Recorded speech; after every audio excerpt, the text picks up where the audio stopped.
But let's get personal here. Now let's talk about ideas and us. All right? Because I would argue ideas drive our personal or our professional progress. All right? And if we think about two things, two elements of what we need to be successful, we have objects and we have ideas.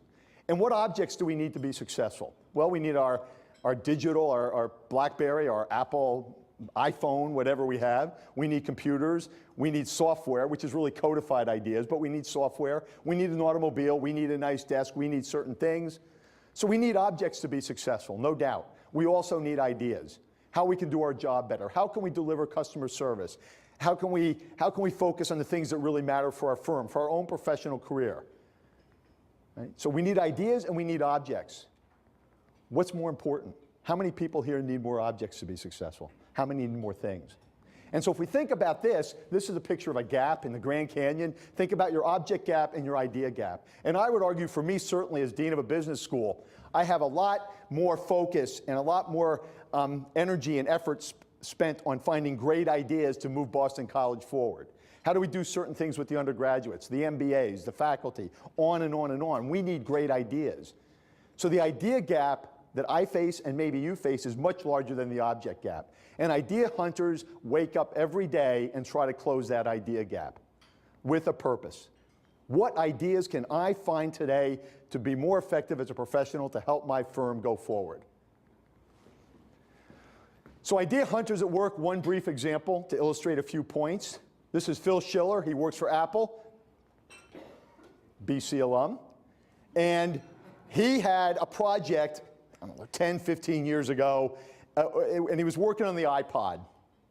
All right? And maybe everybody knows this story. Here I am in kind of the heart of all these stories. But what iPod may be an old technology today, but what made the iPod kind of a cool technology, a cool product when it came out? Just give me some thoughts.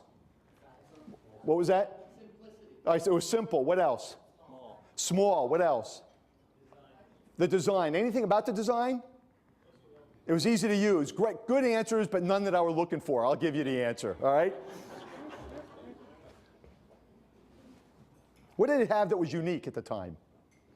It had that little click wheel, right?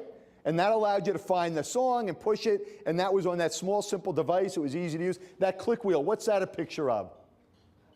An old HP computer, okay? And in fact, what Schiller remembered seeing that on a 1983 HP 9000, and there he reused it on the 2011 iPod. All right? That's an idea hunter. He saw it, he remembered it, he stored that, he had a problem, he used it, he reused it, and that's the important thing about ideas. And Twyla Tharp, the choreographer, famous ballet choreographer, says it very well, is I don't worry about originality at all. I'm going to use the idea and get on with it.